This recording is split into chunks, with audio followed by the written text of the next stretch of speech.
잘 견디고 계십니까? 김명준의 뉴스파이터입니다. 전국에 폭설이 쏟아지면서요. 최악의 퇴근 대란이 예상됩니다. 한밤중에는요. 빙판길 교통사고도 우려된다고 하니까요. 되도록 대중교통을 이용하시고 내 집 앞 눈은 꼭 내가 치워야겠습니다. 그런데요. 여기서 퀴즈. 쌓인 눈을 가장 잘 치울 것 같은 사람은 누굴까요? 공무원, 환경미화원, 띵! 정답은 정치인입니다. 무슨 소리냐고요? 아무리 눈이 소복히 쌓여도 쓱싹 쓸면서 자기 갈 길은 어떻게든 가거든요.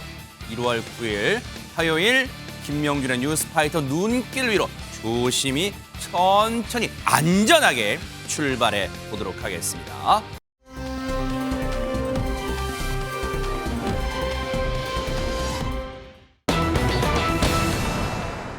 이재명 대표를 습격한 김 씨의 신상 공개 여부가 오늘 결정되기로 했는데 방송을 앞두고 최종 결론이 나왔다는데 어떻게 됐습니까? 박성배 변호사님. 부산경찰청 신상정보공개위원회가 오늘 오후 2시부터 회의를 열고 습격범 김 씨에 대한 신상정보 공개 여부를 논의했습니다. 그 결과 비공개 결정이 나왔습니다.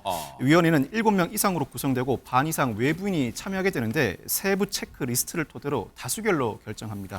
비공개 무게가 실린 것 같습니다.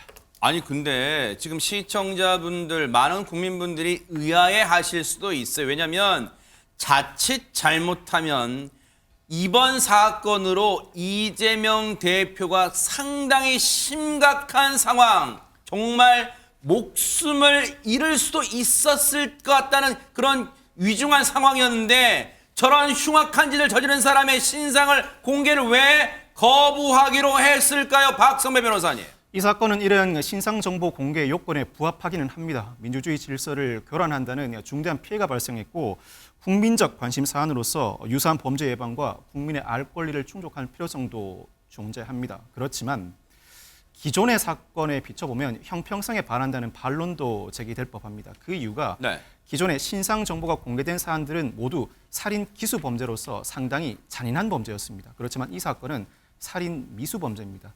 기수에 이르지 않은 범죄로서 그동안 모든 신상 정보 공개 대상 범죄가 기수에 이른 사안과 비교해 본다면 이 사건에서 습격범 김 씨의 신상 정보가 공개될 경우 형평성에 반한다는 반론이 상당히 중하게 제기된 것으로 보입니다. 지금 시청자분들께서는 저희가 저렇게 지금 화면으로 흘려드리는, 지금 화면으로 보여드리는 모습 보시면서도 이 비공개 결정을 납득하진 못하실 거예요. 물론 지금 화면에서 저 김 씨란 사람의 얼굴을 조금은 뿌옇게 처리했습니다만 그 모습 보셨죠? 태도 보셨죠? 수갑은 차고 있었지만 그리고 포승줄에 묶여 있었지만 무슨 당당하게 자기가 뭘 대단한 일을 잘한 것처럼 고개를 빳빳이 들고 경찰의 호송차에 오르는 모습, 경찰서에서 빠져나오는 모습, 고개를 숙이지 않잖아요. 정말 흉악범들, 나쁜 짓을 저지른 사람들은 어떻게 합니까? 다 머리, 옷에 달린 모자로 얼굴 가리고 마스크 쓰고 고개 푹 숙이고 기자들이 뭘 물어봐도 말 안 하고 죄송합니다만 하는데 저 사람은 얼굴 빳빳이 들고 있잖아요. 그러니까 자기가 거리낌 없다 이런 상황인데 왜 신상 공개를 안 할까 의아하실 수 있지만 앞서 박성배 변호사님 설명처럼 여러 가지를 종합적으로 고려했을 때 경찰은 신상을 공개하지 않기로 최종 결정을 한 것으로 지금 결정이 됐습니다. 그런데 임주희 변호사님, 이거 말고도 저 김 씨란 사람이 과거 정치적 활동, 즉 어느 당적을 가지고 있는가 그것도 공개해야 된다. 이걸 두고도 논란이 많잖아요, 지금. 그렇습니다. 당적, 그러니까 어느 당 소속으로 활동을 하고 있었느냐 역시도 비공개로 하기로 좀 결정이 된 것 같습니다. 일단 이 이유는요. 정당법에 보면은요. 수사 과정에서 당적 여부, 이 당원 명부를 확인하더라도 이에 대해서 발설하지 못하도록 규정이 마련되어 있습니다. 일단 기본적으로 이 법에서는 어떤 개인의 이런 정보에 대해서 함부로 당연히 누설하지 못한다는 차원에서 규정이 되어 있는 그게 건데요. 법에 나와 있어요? 그렇습니다. 정당법에 나와 있는 부분입니다. 어떤 개인의 어떤 내심의 의사, 개인의 자유에 따라 사상과 관련된 부분이기 때문에 이런 조항이 마련이 되어 있거든요.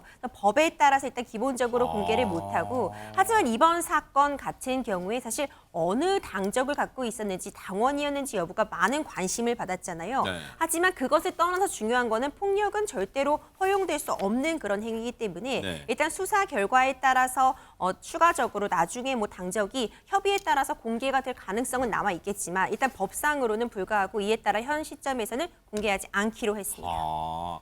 경찰이 이 김 씨란 사람, 이재명 대표를 습격한 피의자 김 씨란 사람의 당적에 대해서 비공개를 한 게 무슨 자의적 판단이 아니라 법에 따른 이 판단이라는 건데, 이를 두고도 여야는 상반된 입장을 보이는 것 같아요. 관련 얘기 들어보시고 이어가 보도록 하겠습니다. 당적 공개합니까 안 합니까?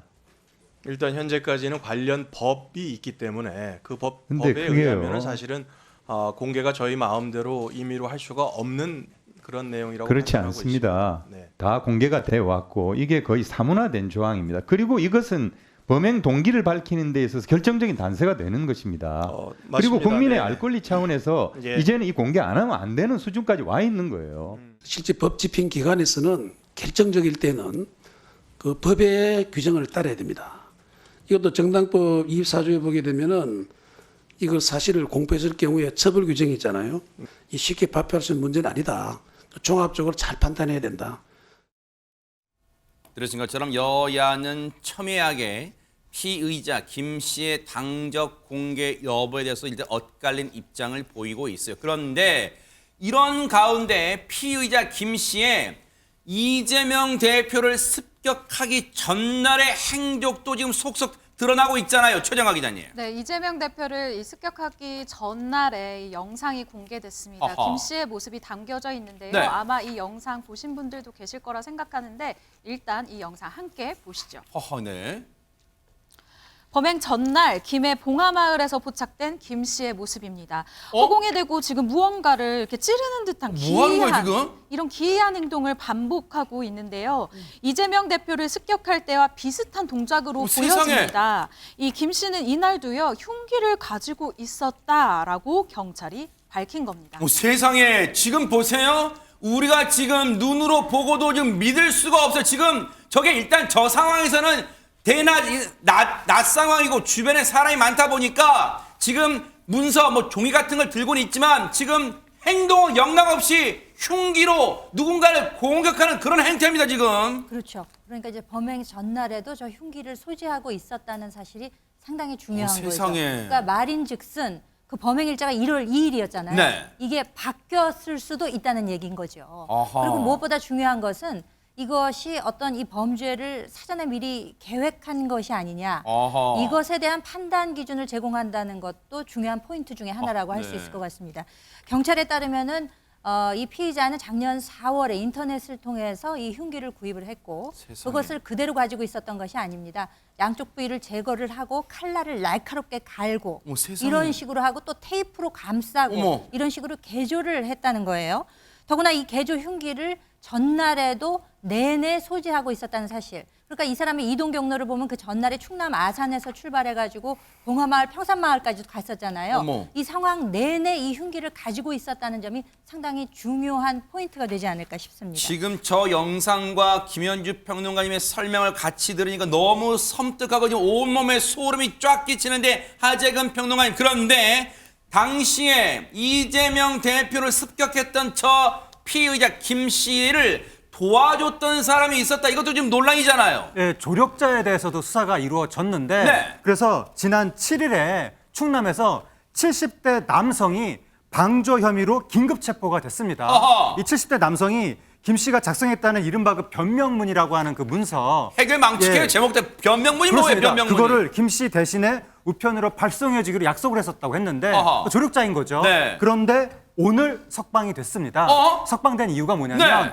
가담 정도가 비교적 경미하고 고령이고 어허. 혐의가 다 입증이 됐고 네. 그리고 증거인멸과 도주의 우려가 없다라고 해서 석방이 됐는데 이 모든 수사 결과는 경찰이 내일 최종 발표할 예정입니다. 세상에 이거 듣고도 정말로 분통 터지는 분 많으실 수도 있어요. 왜냐하면 이 사람이 이 70대 남성이 이걸 미리 신고만 하고 주변에 알리기만 했어도 이걸 사전에 막을 수가 있지 않았냐 이런 생각 충분히 들잖아요. 근데 이런 가운데 임주혜 변호사님 네. 지금 이재명 대표가 피습당한 이후에 긴박했잖아요. 정말 이 목숨이 경각에 달린 그런 상황이었잖아요. 그런데 부산에서 헬기로 서울대병원으로 이송된 거 이거 갖고 지금 논란이 있다는데 왜 그런 거예요? 그렇습니다. 부산대병원에서 응급처치를 받고 서울대병원으로 전원이 됐는데 이 과정에서 헬기를 통해 이송이 됐었었죠. 네. 사실 부산대병원도 굉장히 규모가 크고 우수한 의료진들을 모두 갖추고 있는 그런 병원이다 보니까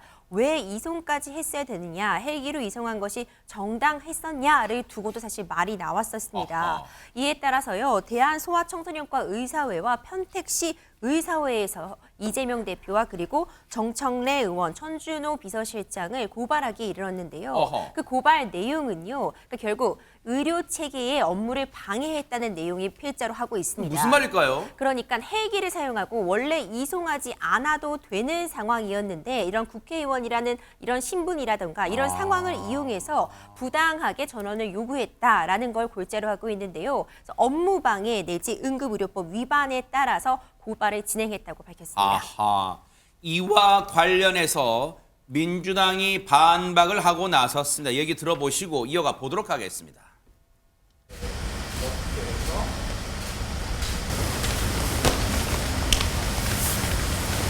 양쪽 병원의 업무를 방해한 혐의하고요. 응급의료에 관한 법률 위반입니다. 국가재산인 헬기까지 동원해 서울대 병원으로 갔습니다. 이는 습관에 밴 특권 의식에서 나온 정치인의 진료 패스트트랙이고 수술 새치기인 것입니다. 우리가 무슨 업무를 방해했죠? 그러니까 어떤 내용이죠? 헬기를 사용하면 안 된다는 건가요? 저희들은 업무를 방해한 적이 없습니다. 그거는 부산대와 서울대가 협의해서 이루어진 겁니다. 의사협회는 헬기 이송을 권력으로 새치겠다며 이재명 대표를 고발하는 촌극이 벌어지고 있습니다. 의사단체가 정치 선동에 이용되는 일은 부끄러운 일입니다. 이 논란 중에서도 핵심은 이거일 것 같아요. 하재근 평론가님, 누가 먼저 이재명 대표를 헬기로 부산대병원에서 서울대병원으로 이송해달라고 요청을 했느냐, 이거일 것 같습니다. 예, 그게 지금 논란이 되고 있는 건데 지금 그 민승기 서울대병원 집도의 같은 경우에는 지난 4일에 경험 많은 혈관외과 의사의 수술이 꼭 필요한 상황이라 부산대병원의 전원 요청을 받아들인 것이다 라고 발표를 했었거든요. 네. 근데 거기에 대해서 부산대병원 측에서 우리가 먼저 전원 요청이나 헬기 요청을 하지 않았다. 서울대병원 교수가 먼저 이 대표 측근 휴대전화를 통해서 연락을 해왔다. 말이 완전 다르네요. 말이 완전 다릅니다. 네. 그래서 지금 진실공방으로 접어들었습니다. 허허. 이게 왜 그러냐면 이렇게까지 논란이 번지는 이유가 뭐냐면 이재명 대표가요. 대선 후보 당시에 지역 의료 활성화를 주장한 바가 있어요. 이게 뭐냐면 쉽게 말하면 이게 지방에서 충분히 의료 인력도 되고 그 능력도 갖추고 있는데 우리가 무조건 어떤 게 벌어지면 큰 병원으로 간다. 수도권, 서울 수도권으로 가는 것을 좀 고쳐야 된다. 이제 그런 걸 고쳐야 된다고 주장한 그런 거에 관련 얘기 들어보시고 이어가 보도록 하겠습니다. 무턱대고 일단 대학병원부터 찾고 우왕좌왕 이 병원 저 병원 옮겨 다니다 보면 의료 비용도 증가되고 치료 시기도 놓치는 그런 불이익이 발생합니다. 지역 간 의료 격차를 적극적으로 해소하겠습니다. 이런 발언이 있었기 때문에 이 논란이 점차 계속해서 사그라들지 않고 지금 논란이 불붙고 있는 것 같아요. 김현희 평론가님. 그 무엇보다 그 헬기로 응급의료 헬기가 있습니다. 닥터 헬기와는 좀 다른데요. 국고를 이용한 이 응급의료 헬기를 이용해서 서울로 이송됐다는 점에서 의료 현장에서는 그간에 조금 우려가 있었던 것이 사실인 것이 예, 항상 응급한 환자들은 그 무슨 요구가 있을 거 아닙니까? 그렇죠. 나도 보다 좋은 상급병원 내지는 나도 내가 사는 곳, 나도 헬기를 이용해서 좀 옮겨줄 수 없을까라는 요구가 있을 수 있는데 이 이재명 대표가 야당의 대표이자 상징적인 정치인이기 때문에 이분의 이런 그 전례가 만들어져서 혹시 우리 현장에서 이런 것들이 좀 일반인들한테도 이런 요구가 늘어나지 않을까라는 염려가 있었는데 그게 실제로 현실에서 나타나고 있다고 합니다. 그래요? 그래서 사실 대형 병원으로 이송하는 요구는 그간에도 쭉 있어 왔는데 그게 상당히 강해졌다는 거예요. 환자들이 나도 응급 헬기를 불러달라. 나도 서울로 보내달라. 이런 사례들이 실제로 많이 늘어나고 있다고 하는 것이 이형민 대한응급의학의사회 회장의 실제 목소리이기도 한 것입니다. 사실은 이게요. 목숨이 뭔가 이 상태가 이 환자가 위중한 상황의 이 가족분들은 더더욱 이런 마음이 들 수가 있잖아요. 그런데 이번에 이재명 대표의 피습 사건 이후 그리고 이재명 대표가 물론 저간의 상황은 앞서 논란이 있어요. 앞서 양측의 입장도 다르고 말도 다르니까 더 따져봐야겠지만 이재명 대표가 부산에서 서울로 긴급하게 헬기로 이송된 것을 온 국민이 뉴스로 목도했잖아요. 그러다 보니까 나도 급한데 지방에 서울로 가고 싶어, 헬기 이용하고 싶어 이런 요구가 빗발치고 있다는 겁니다. 실제로 이런 가운데 궁금한 건 하재근 평론가님, 이재명 대표의 현재 상황일 겁니다. 예, 이재명 대표가 다행히 내일 퇴원한다고 합니다. 아하. 민주당 관계자에 따르면 지금 상태가 많이 호전돼서 내일 퇴원을 하긴 하는데 네. 다만 앞으로 자택에서 치료는 계속 받아야 할 것 같다. 그러니까요, 네. 라고 이야기를 했고 네. 내일 퇴원한 후에 이재명 대표 측에서 메시지를 발표할 예정이라고 합니다. 일단 천만 다행인 거예요. 지금 위험한 순간 모두 넘기고 일단 내일 퇴원한다는 소식에 또 많은 분들은 또 반갑게 또 생각할 것 같습니다. 일단 이 상황, 이후의 상황도 뉴스파이트가 차분하게 따라붙어 보도록 하겠습니다.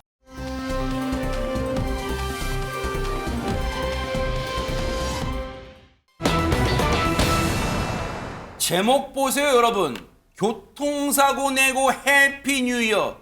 이거 무슨 만우절 장난도 아니고 뭐 하는 걸까요, 최정화 기자님? 네, 지난해 12월 29일 새벽 3시 30분경으로 가보겠습니다. 서울 이 강남구 일원동 남부 순환로 일대에서요. 네. 차량을 운전하던 한 40대 남성이 교통사고를 내게 돼요. 어허. 이 앞서가던 차량을 진로 변경 중에 이게 차를 들이받는 사고가 났었는데요. 네. 새벽 3시 반이잖아요. 어허. 경찰이 당연히 이 현장에 도착을 했고요. 네. 이 신고를 받고 도착한 경찰이 이 남성에게 음주 측정을 요구하게 됩니다. 어허. 그런데 이 남성 무슨 이유인지 3차례나 이 음주 측정 요구에 거부를 했는데요. 4차례나요? 그렇죠. 어허. 그리고 결국 경찰은 이 남성을 입건했습니다. 그리고 네. 경찰서로 이미 동의해서 이 조사를 받고 귀가한 일이 있었는데요. 네. 그런데 네. 이 40대 남성, 네. 이 가수 겸 배우 출신이라는 사실이 기사를 통해 알려지게 돼서 많은 분들을 충격에 빠뜨렸습니다. 사실 우리 그런 거 있잖아요. 하재근 평론가님.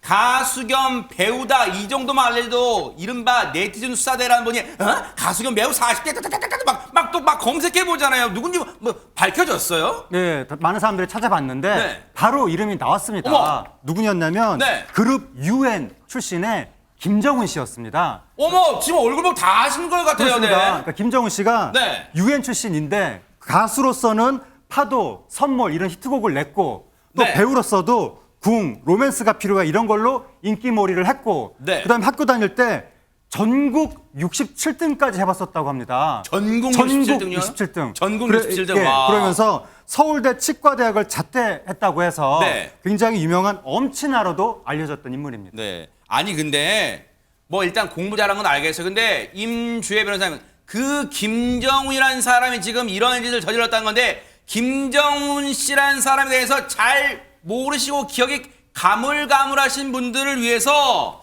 조금 더 알아볼게요. 한동안 TV에서 볼 수가 없었어요. 제가 학창 시절에 UN 노래 정말 많이 들었었거든요. 아하. 제가 학교 다닐 때 정말 유명했던 가수인데 요즘은 잘 TV에서 보기 어렵다고 생각하시는 분들이 계실 것 같아요. 네. 정확한 이유는 알 수 없지만 사실 짐작해 볼 수 있는 부분이 2011년도에도 음주 사건이 있었습니다. 당시 음주운전을 하다가 적발이 되었는데 당시 혈중 알코올 농도가 0.129%였습니다. 얼마나 퍼마신 거예요? 취소에 해당하는 수치거든요. 앵커님 말씀하신 것처럼 사실 굉장히 수치가 높다고 할 수 있죠. 0.129요 이게? 네, 그렇습니다. 당시에 이제 SNS를 통해서 100번, 1000번 제가 잘못한 일이다 이렇게 사과를 올리면서요. 2번 다시 이런 일이 없을 것이라고 고개를 숙여 사죄를 했었는데 이내 짧은 자숙 시간 후에 다시 또 활동을 재개하는 모습을 보여서 좀 비판을 사기도 했었거든요. 이번에 또 이런 일이 생겨 정말 안타깝습니다. 이런 거 보면요. 시청자 여러분, 뉴스파이터가 늘 말씀드리죠. 음주운전은요. 습관이에요, 습관. 그렇게 2번 다시는 이런 일 없을 거라고 철석같이 맹세했다던 김정은 씨가 이러면 또 걸렸잖아요, 지금 김일희 평론가님. 그렇죠. 측정 거부를 3번이나 했다? 그러면 우린 누구나 생각하기에 그러면 정말 음주운전을 한 거 아니야? 그렇죠. 라는 강한 의심을 할 수밖에 없는 상황인 거죠. 네. 더구나 근데 더 황당한 일이 있습니다. 뭘까요? 29일에 사고가 있었는데 이틀 뒤죠. 31일, 그러니까 작년 말일이죠. 네. 본인 SNS에 글을 게시해요. 뭐라고요? 동영상하고. 새해엔 다들 좋은 일만 있기를 하면서 해피 뉴 이어 하면서 본인의 얼굴이 담긴 동영상까지 함께 올리게 된 것입니다. 지금 누구 놀리는 거예요, 지금 이게 그러니까 뭐예요? 마치 아무 일도 없었다는 듯한 행동을 보인 거죠. 그러니까 이에 대해서 누리꾼들은 김정은 씨 올해 24년 차 팬인데 이제 저 정말 영상인가 봐요? 그렇습니다. 헐씨고. 네. 이제 팬 활동 접어야 되겠다. 이런 의견을 낸 누리꾼도 있었고요. 정말 이러지 않았으면 좋았을 텐데 오빠 이러지 마세요 라는 의견 또는 뭐 대단히 실망입니다. 이런 비판적인 반응들을 쏟아냈다고 합니다. 아니 박성배 변호사님 정말 믿기지가 않아요. 음주운전으로 의심되는 교통사고를 내놓고 음주 측정도 3차례나 거부해놓고 그 어쨌든 인적사항은 밝히고 귀가했는데 이틀 뒤에 아무 일도 없었다는 듯이 여러분 해피 뉴 이어 해피 뉴 이어 뭐 회피해놓고 음주 측정 회피해놓고 해피 뉴 이어 지금 누구 놀리는 거예요? 그런데 보세요. 저 웃음이 혹시라도 나 이렇게 별로 조사도 안 받고 무사히 넘어간다. 지금 경찰 비웃는 거예요. 지금 경찰이 조사 제대로 한 거예요 지금. 비웃을 상황은 아닌 것 같은데. 음주운전이나 음주측정 거부 사건이 발생하면 현장에서 일단 임의동행해서 간단한 조사를 마칩니다. 그 이후에 다시 일정을 잡아서 상세한 피의자 신문을 진행하는 수순을 밟습니다. 실제로 뉴스파이터 제작진이 취재한 결과 수서경찰서 관계자 통상 음주 측정 재소하는 한 달 이내에 이루어지기 때문에 네. 늦어도 이달 말쯤 김정은 씨를 불러서 거부 이유, 자세한 사고 경위를 조사할 방침이라고 밝히고 있습니다. 다만 김정은 씨가 오는 19일과 20일 일본에서 자신의 생일을 기념하는 콘서트를 열 계획인데 이 콘서트 일정 때문에 출석일을 조율한 것이냐는 물음에 대해서는 콘서트 일정에 대해서는 들은 바가 없다고 밝히기도 했습니다. 네. 이 사정은 김정은 씨 측이 그 일정 조율 과정에서 관련 사실관계를 제시하고 조율을 시도해 나가야 하는 사정인데 출국 금지나 출국 정지를 할 사안은 아니지만 출국이 수반되는 일정인 만큼 경찰은 되도록 그 일정 이전에 조사를 진행하려고 할 것 같습니다. 김정은 씨, 앞서 우리 임주혜 변호사님도 말씀하셨지만 한때는 김정은 씨를 비롯한 UN 그룹을 좋아했던 그 지금도 행복한 기억을 갖고 계신 팬이었던 분들 많아요. 그분들을 실망시키지 않기 위해서라도 정말 잘못한 게 있으면 지금이라도 100배 사죄하고 어떻게 그런 짓을 해놓고 아무 일도 없었다는 듯이 해피 뉴 이어? 그리고 지금 콘서트가 있는지 없는지 모르겠지만 콘서트 지금 노래가 나와요? 지금 말이 되는 행동을 해야지. 지금 그게 어른으로서 40대인 사람이 그게 할 행동입니까? 반드시 법의 처벌 달게 받고 잘못한 게 있으면 100배 사죄하고 그리고 나서 팬분들의 용서를 구하는 게 도리 아닐까 그런 생각해 봅니다. 이 방송 끝나고 사과했다는 말 들려오기를 진짜 기대해 보도록 하겠습니다.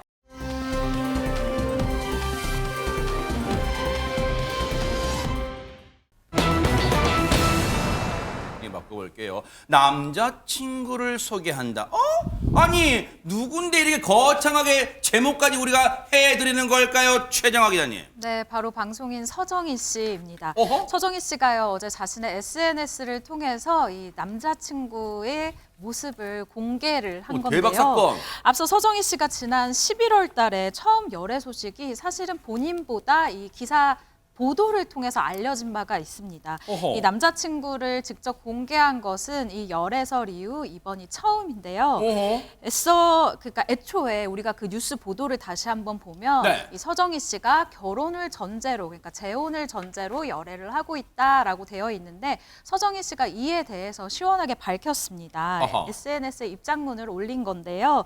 결혼을 전제로 사귄다라고는 하지 않았고 인터뷰를 한 적도 없다. 그런데 내 이야기보다 기사가 앞서 나갔다. 일단 이 사진들 뭐예요, 최정화 기자님? 네, 이 사진이 이제 서정희 씨와 서정희 씨 남자친구의 사진인데요. 네. 이 모습을 서정희 씨가 직접 이제 공개를 한 거죠. 와, 지금 잠깐 얼굴 보게요. 지금 시청자분들은 최정화 기자님 설명 듣다가 잠깐 하면서 지금 이 사진만 막 보고 있을 것 같은데 최정화 기자님 사진 좀 설명 좀 해주세요. 저 지금 왼쪽에 계신 분이 서정희 씨 같은데 네네. 지금 다정하게 지금 막 뭐 점프도 하면서 뭐 그런 거, 저 남자분이 지금 재혼하실 그분이라는 거예요? 지금 재혼이라는 이야기는 서정희 씨 입으로 직접 나온 적이 지금까지 없습니다. 그럼 그러니까 제 입으로 나온 거예요? 일단 제 입으로? 네. 예전에 첫 기사 보도를 통해서 이제 열애 소식을 전하면서 아마도 주변 분들의 입장을 정한 것 같은데요. 서정희 씨랑 이 남자친구분은 현재까지 결혼에 대한 이야기를 한 적이 없다라고 이야기를 했고요. 어허. 그리고 친구로 그리고 동역자로 잘 지내고 있다라고 하는데 이 네. 사진을 지금 보고 계시면 지금 이 사진을 보시면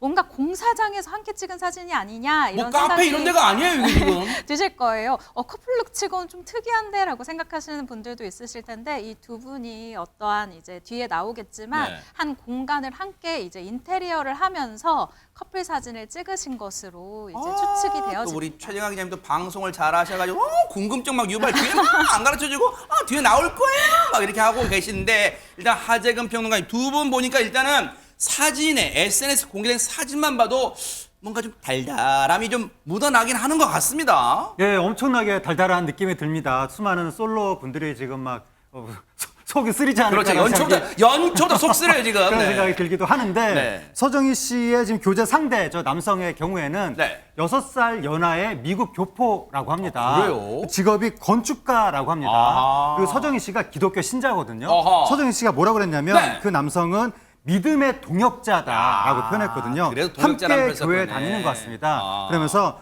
서로 사랑하는 마음으로 존경과 배려로 챙겨주고 있어요. 네. 라고 서정희 씨가 이야기했습니다. 그런데 지금 무슨 수수께끼 20곡에 하는 것 같잖아요, 시청자 여러분. 아니 그러니까 누구냐고 저 사람이 보세요. 김현준 평론가님 이름도 안 나와요. 뭐도 아주 뭐 6살 연하 정도만 막 안 나왔단 말이에요 지금. 직업 건축가도 나왔죠. 아 그러네요. 네. 예리하십니다. 네. 근데 일단 서정희 씨가 굉장히 남친에 대해서 칭찬해주고 싶은 마음이 강한가 봐요. 물론 뭐 서로 연애 감정이 있을 때야 누구나 많이 칭찬을 해주고 싶지만 한 매체와 이제 인터뷰를 했는데 칭찬 좀 해주세요라고 이제 이야기를 하니까 칭찬할 게 너무 많다고 아하. 이렇게 이제 얘기를 했다고 합니다. 네. 근데 이제 그 칭찬의 이유를 이렇게 들어보니까 첫 번째 조건이 이제 신앙이었다 그래요. 신앙이 없는 사람은 안 만날 것이라는 얘기를 평상시에 서정희 씨가 했었는데 아하. 일단 같은 신앙 속에서 항상 같이 손잡고 교회 가서 기도도 같이 하고 이러니까 서로 힘이 되지 않겠습니까? 네. 그리고 신앙 속에서 그렇게 하는 가운데서 또 남자친구가 술, 담배도 안 하는 굉장히 네. 건실한 분이라 그래요. 아하. 그래서 아마 서정희 씨가 이런 노래를 부르지 않을까 뭘까요? 싶어요. 그런 사람 또 없습니다. 아하. 웬만하면 음을 좀 넣어주시지. 확실히 너무 무미건조하게 그런 사람 또 없습니다. 이게 너무 무미건조했어요. 네, 어쨌든 날씨 건조하니까요. 그런데 자 박성민 변호사님 시청자분들 두 사람은 어떻게 만났을까 또 궁금하실 것 같아요. 이 남자친구가 서정희 씨의 친정 식구들과 30년 가까이 미국 보스턴에 있는 같은 교회에 다녀왔다고 합니다. 그 과정에서 알게 됐고 가족과는 이미 친해서 이미 가족 같은 사이라고 표현하고 있는데 네. 그 이후에 서정희 씨가 지난 2022년 4월에 유방암 판정을 받으면서 힘든 투병 생활을 시작했죠. 아하. 이때 남자친구가 옆에서 큰 힘이 되어주었고 그래요? 병원도 같이 다니면서 더 가까워졌다고 합니다. 세상에. 이제는 남자친구와 함께 일상의 소소한 행복과 안정을 찾은 듯 보이는데 연애 사실을 공개한 이후에 따뜻한 응원과 지지를 받고 있는 서정희 씨가 오늘도 SNS에 글 하나를 남겼습니다. 어허. 영국의 문호 버지니아 울프의 말을 인용한 것인데 네. 그 내용을 보면 서두를 필요 없다, 반짝일 필요 없다, 자기 자신 말고는 다른 사람이 될 필요 없다는 것입니다. 그래요. 멋진 말인데요. 서정희 씨가 앞서 들으신 것처럼 그동안 참 위기를 많이 겪었잖아요. 근데 지금은 많이 단단해지고 이 굳세졌대요. 딸 서동주 씨의 얘기 좀 들어보시고 이어가 보도록 하겠습니다. 그런 암이나 이런 병에 걸리면 막 주저앉고 막 슬퍼하고 막 우울증 걸리고 막 포기할 줄 알았다. 왜냐면 엄마가 되게 여린 사람이거든, 내가 느끼기에는. 그랬는데 막상 이렇게 딱 어려움이 닥쳐오니까 어느 순간 받아들이면서 변하더라고. 근데 정말 180도 변했어. 건강해져서 등산 가시고 갑자기 막 수영 배우고 갑자기 막 건강해지는 것들을 하고 건강하게 먹고. 진짜 이 따님인 서동주 씨가 보기에도 엄마가 이렇게 알콩달콩 새로운 사랑, 또 새로운 사람과 인연을 만들어가는 게 참 아름다워 보이는 것 같아요. 그런데 임주혜 변호사님, 그런 거 있잖아요. 이제 세간의 관심은 우리 또 일반인들도 결혼하거나 하게 되면 집 구경 언제 시켜줘? 막 그런 거 있잖아요. 지금 앵커님께서 결혼에 굉장히 관심 많으신 것 같은데 네네. 앞서 최정아 기자님이 말씀해 주신 것처럼 아직은 연인 관계로서 잘 만나고 계신 것 같고요. 네. 그런데 지금 중요한 정보 나갑니다. 뭘까요? 지금 귀를 좀 기울여 주세요. 네. 오늘 13일 MBN 방송을 통해서요. 지금 앞서 최정아 기자님이 설명해 주신 그 사진들이 있었잖아요. 네. 그 사진 배경이 뭐 집을 짓고 있는 듯한 뭔가 공사 중인 그런 모습을 보실 수 있었는데요. 네.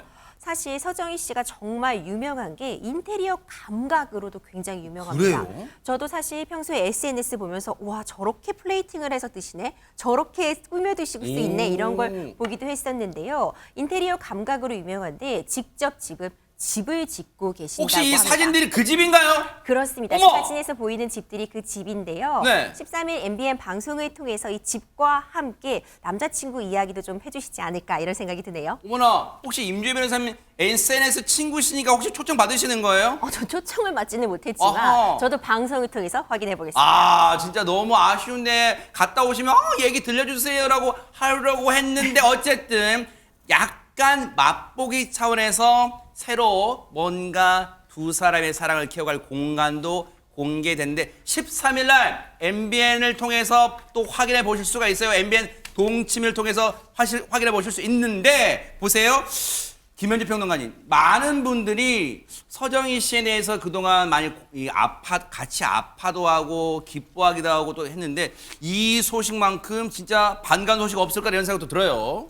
정말 다행이라는 생각이 들고 서정희 씨는 행복할 권리가 있지 않습니까? 아하. 그 누구보다 더 그런 권리가 있다고 생각합니다. 계속해서 정말 하루하루 행복한 나날 되시기를 저도 개인적으로 간절히 기도를 하겠습니다. 네. 근데 현재 이 남자친구분이랑 건축 디자인 회사의 공동 대표를 맡고 있다 그래요. 그래요? 지금 그래서 저런 사진들을 보면 같이 뭐 앞치마 같은 거 입고 또 커플룩으로 뭐 이렇게 그 작업복 같은 거 네. 저렇게 입고 있는 사진들이 이제 많이 올라오는데 네. 저게 다 그 현장에서 찍은 사진들이라고 해요. 그러니까 저런 모습 하나하나에도 이게 웃고 있는 모습, 굉장히 행복한 모습, 다정하게 찍은 사진 네. 이런 걸 또 보여주시면서 네. 앞으로는 정말 좋은 모습만 보여드리겠다라는 네. 이런 다짐을 하기도 했다고 해서 저도 참 마음이 좋습니다. 서정희 씨가 이 새로운 만남을 가진 이후에 몰라보게 확 달라졌다는 걸 딸 서동주 씨가 얘기를 해주고 있는데요. 같이 한번 들어보시고 이어가 보도록 하겠습니다.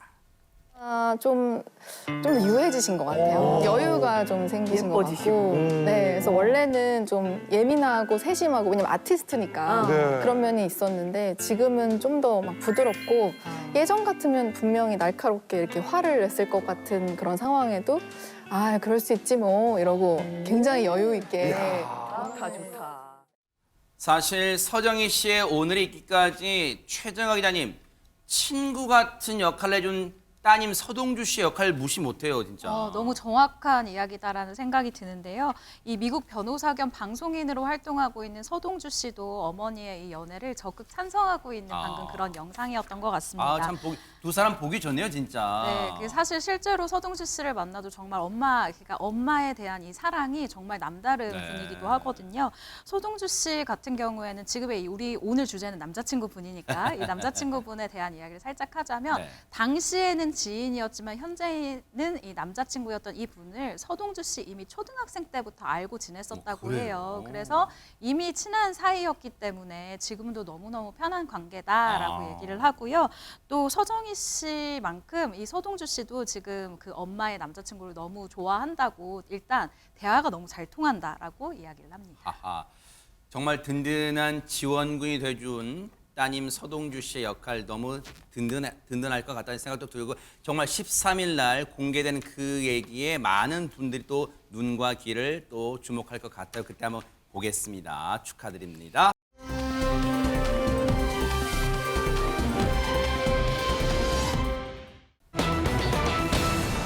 자, 분위기 바꿔볼게요. 시한부 선거에 나오나를 견딘다. 오늘 이렇게 듯 모를 듯한 제목이 너무 많아요. 최정아 기자님.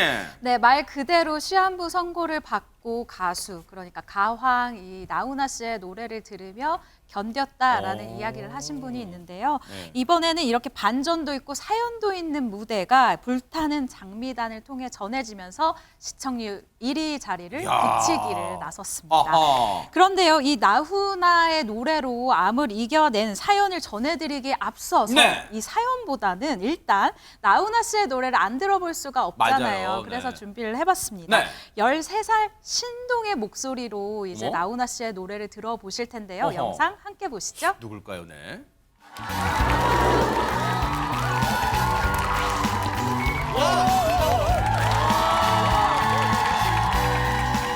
잘한다. 오늘은 다대포에서 낙조에 취하고 내일은 송도에서 일출에 끼고 내친 김에 광안대교도 접수를 한다. 잘한다. 내가 바로 기장갈매기다. 내가 바로 기장갈매기다. 내가 바로 기장갈매기다.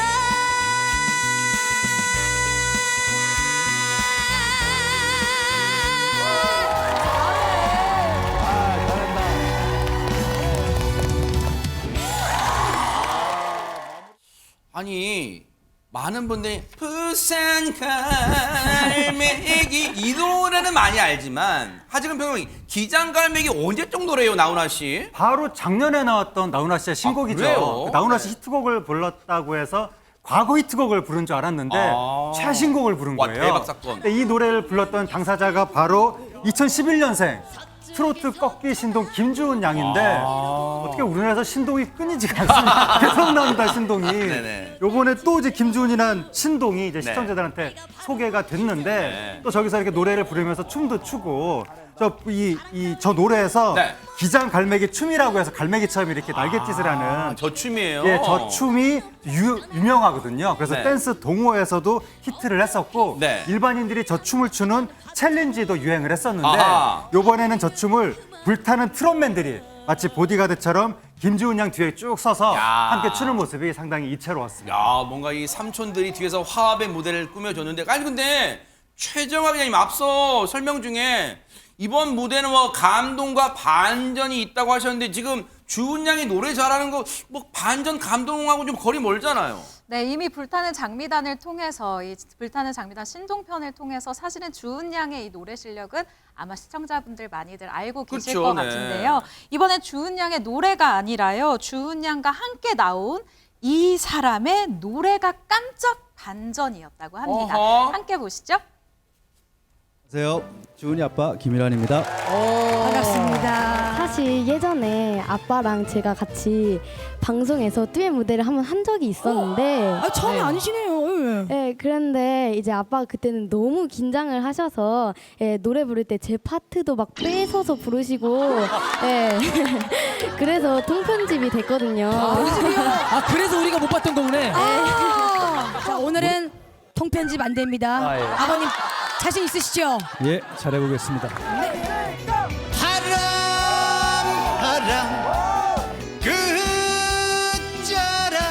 끝자락 매달려 흘러간 청춘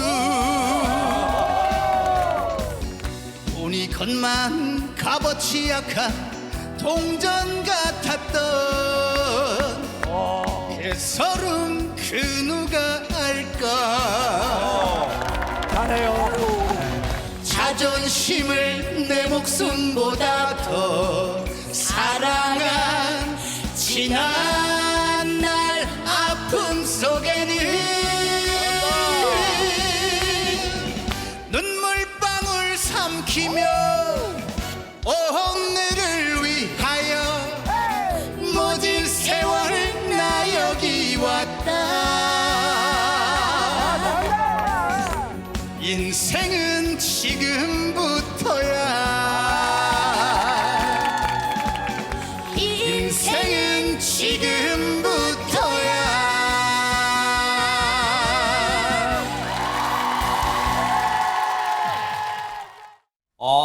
박성배 변호사님 혹시 주은 양의 아버지가 진짜 맞아요? 전날 라면 먹고 잔 김종민 씨 아니에요?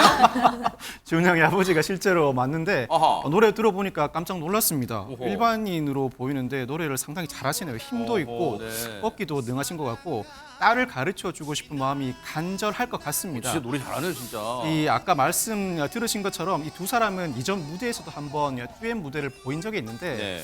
안타깝게도 통편접이 된 적이 있다고 통편집이, 합니다. 그래서 아하. 사실상 이 무대가 두 사람의 듀엣 데뷔 무대라고 할 수 있는데 네.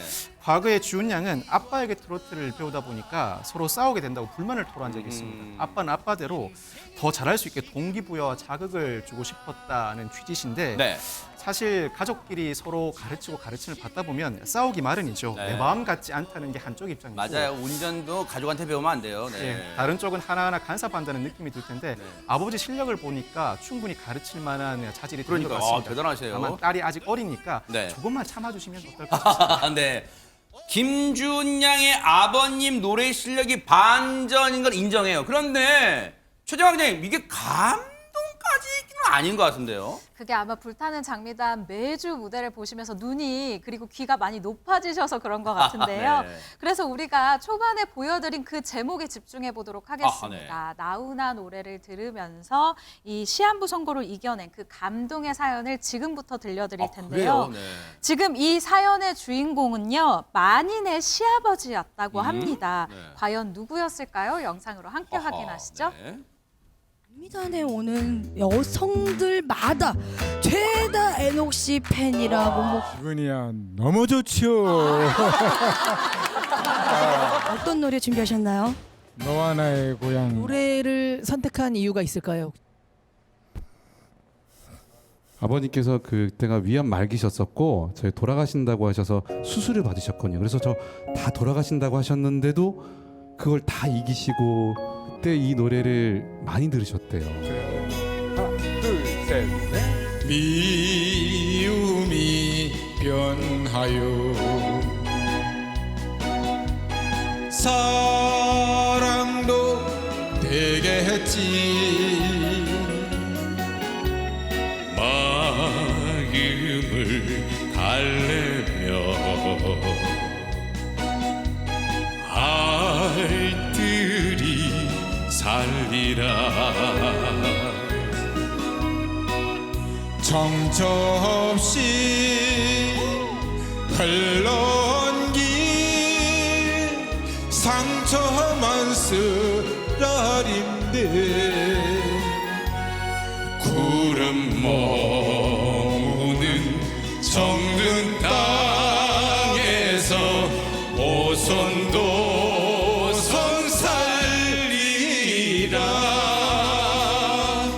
오손도 성살리라.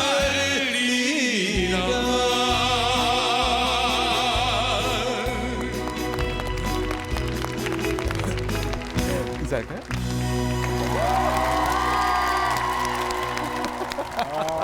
잘하셨어요. 노래만 놓고 보면 김현주 평론가님 그냥 여느 고향을 그리워하는 노래지만 이게 이런 사연이 있었네요. 그렇죠. 그러니까 부자는 열심히 노래를 부르시는데 객석에서는 전부 눈물 닦느라고 오열하는 이런 모습이 이제 보이지 않았습니까? 굉장히 아버님을 많이 닮았네요. 에녹 씨가 만인의 시아버지라고 불리우는. 그래가지고 모두 다 정말 이 듀엣 무대가 어떻게 될까 굉장히 기대를 했었는데 정작 이 노래 왜 선곡을 하신 거예요? 라고 물어보니까 아버님이 말을 못 이으셨던 거죠. 그러니까 위암 그것도 상당히 진행이 돼서 말기 선고를 받았다 그래요.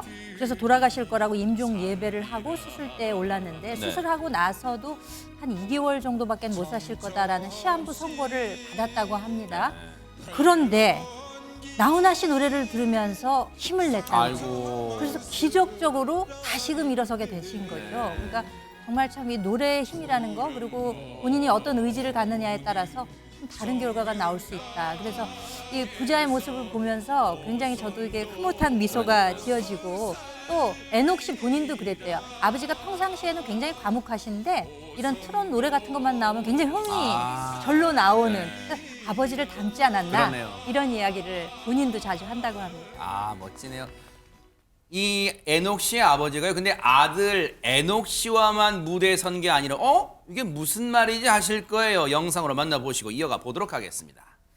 신성 씨와 듀엣 무대를 노래가 너무 좋고 또 아유 또 팬이잖아요. 에녹 형이 항상 저한테 와서 야 우리 집에 오면은 다 네 얘기뿐이야. 우리 에녹 씨도 마음의 준비가 좀 되셨을까요? 네, 이제 우리 아버지가 네. 그 아버지께서 소원을 푸시네요. 노래에 떠있는 황혼의 종입에 바람에 휘날리는 머리카락 사이로 황혼빛에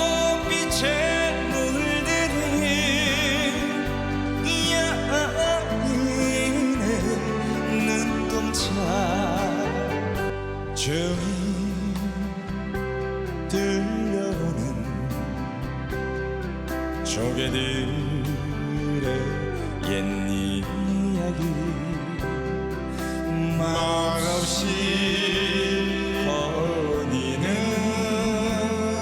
애련의 여인아.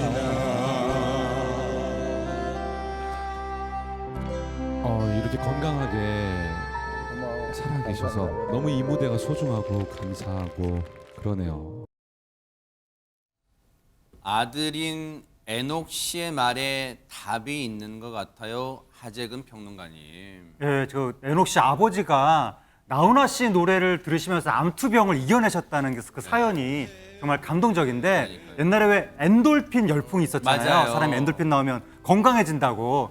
근데 노래나 예술 작품 같은 것을 통해서 즐거움이나 감동을 받을 때 엔돌핀보다 더 몸에 좋은 성분이 안에서 나온다는 주장이 있거든요. 실제로 노래에 감동받으면서 병을 이겨냈다는 분들도 많고 그러니까 시청자분들도 이렇게 좋은 노래 들으시면서 많이 좀 건강을 찾으시길 바라고 또 이 프로그램 속에서 에녹 씨가 아버지 노래 들으면서 눈물을 훔치는 이런 모습이 시청자한테 감동을 주기도 했는데 이런 프로그램을 보시면서 노래도 즐겁게 들으시고 또 함께 감동도 느끼시고 그 과정에서 시청자분들도 더 건강해지실 수 있으실 것 같습니다. 그러네요.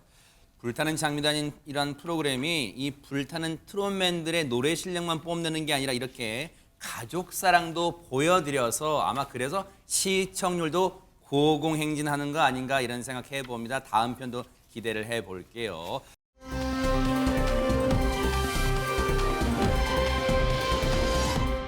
자, 그런가 하면요. 와, 살다 이제는 사람 흉내를 얘도 낸다고 합니다. 최정아 기자님. 네, 지난해 크리스마스 이브에 벌어진 일입니다. 이 도심의 도로 한복판에서 벌어진 일인데요. 현장으로 함께 가보시죠. 보행자 신호인 녹색불이 켜져서 차량들이 대기하고 있습니다. 네. 그런데 이 횡단보도에서 사람들 뒤로 이 작은 생명체 보이시나요? 바로 비둘기입니다. 또 뭐하니? 이를 발견한 좌측 차량은요. 신호가 바뀌었어도 이 비둘기가 지나갈 때까지 계속해서 기다리고 있는데 네. 이 우측 차량 못 보고 출발하다가 그만 비둘기를 칠 뻔합니다. 어머나. 다행히도 비둘기 아주 잽싸게 잘 피했고요. 네. 그 뒤에 차량도 비둘기가 지나갈 때까지 기다려서 사람과 비둘기 모두 안전하게 크리스마스를 맞을 수 있었네요. 야, 아니 진짜 사람처럼 횡단보도를 건너는 비둘기를 봤는데 박성배 변호사님, 만약에 저 준법정 히토체했던 비둘기를 저 차량이 만약 치었다, 혹시 책임 물어야 됩니까?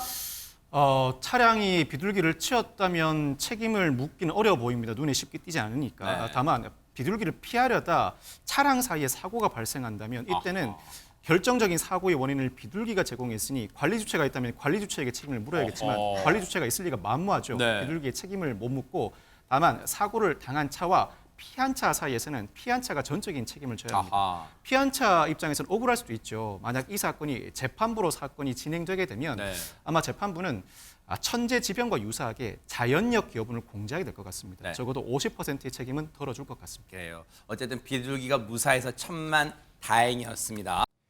보고 계십니까? 대박 사건. 네, 안녕하십니까? 김명준입니다. 여러분과 함께하는 뉴스파이터. 다양한 소식과 뉴스를 보고 싶으시면 화면 오른쪽을 꾹 눌러 구독해 주시길 바랍니다. TV로도 유튜브로도 여러분께 한 발 더 다가가겠습니다. MBN 뉴스와 뉴스파이터를 사랑해 주셔서 고맙습니다.